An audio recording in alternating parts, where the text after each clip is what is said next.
اعوذ باللہ من الشیطان الرجیم بسم اللہ الرحمن الرحیم السلام علیکم ورحمۃ اللہ وبرکاتہ۔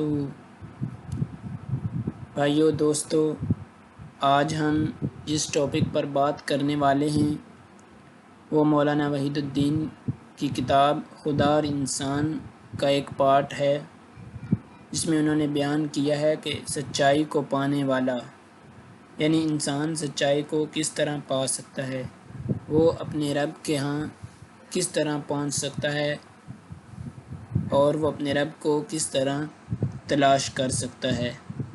تو ہم اس کو بیان کرتے ہیں۔ معنی کی دنیا اللہ رب العزت کے جلووں کی دنیا ہے۔ کون ہے جو اللہ رب العزت کے جلووں کو انسانی زبان میں بیان کر سکے؟ حقیقت یہ ہے کہ جہاں الفاظ ختم ہو جاتے ہیں وہاں سے معنی کا آغاز ہوتا ہے۔ جب ہم کسی معنی کو بیان کرتے ہیں تو ہم اس کو بیان نہیں کرتے بلکہ اس کو کچھ گھٹا دیتے ہیں، اس کے اوپر ایک قسم کا لفظی پردہ ڈال دیتے ہیں۔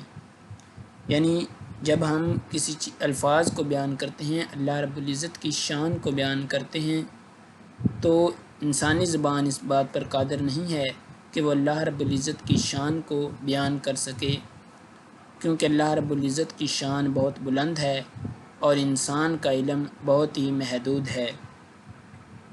لہٰذا کسی بامعنی حقیقت کو کوئی آدمی صرف اس کے الفاظ سے نہیں سمجھ سکتا۔ ایک اندھا شخص کسی کے بتانے سے یہ نہیں جان سکتا کہ پھول کیا ہے، خواہ اس نے پھول کے تعارف کے لیے انسانی زبان کے تمام الفاظ جمع کر دیے ہوں۔ اسی طرح ایک شخص جس نے معنوی حقیقتوں کو دیکھنے کی صلاحیت اپنے اندر نہ جگائی ہو، وہ معنوی حقیقتوں سے باخبر نہیں ہو سکتا۔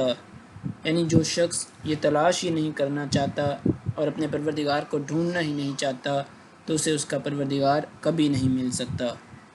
اس کے لیے ضروری ہے کہ وہ اپنے اندر اس بات کی صلاحیت پیدا کرے کہ وہ معنی کو حقیقت کی روپ میں دیکھ سکے۔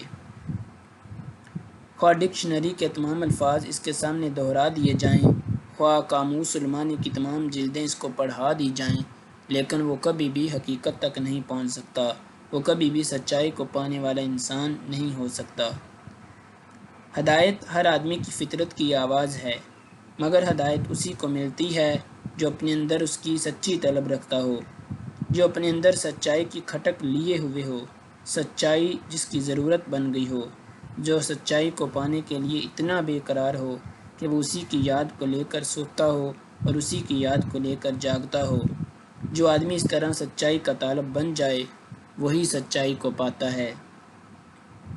ایسا شخص گویا ہدایت کا نصف راستہ طے کر چکا ہے، وہ اپنے اندر چھپے ہوئے عہد الست کی آوازوں کو سن رہا ہے، وہ اپنے اندر اس فطری صلاحیت کو بیدار کر چکا ہے جو معنی کو بیان کرنے میں اس کی مدد کرتے ہیں۔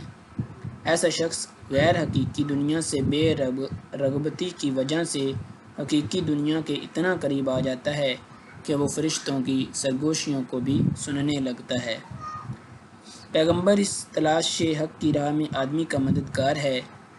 اگرچہ اب پیغمبروں کا سلسلہ ختم ہو چکا ہے اور امت مسلمہ کو یہ فریضہ دیا گیا ہے کہ وہ لوگوں تک وہ پیغام پہنچائیں جو پیغمبر پہنچاتے تھے۔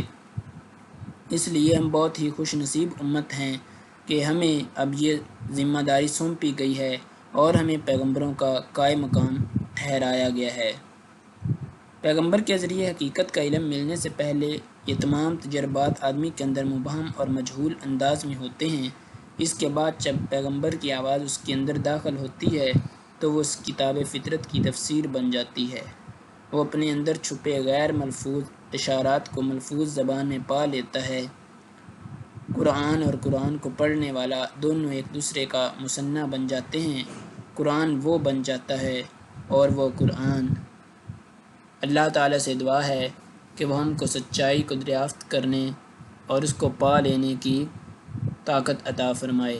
آمین۔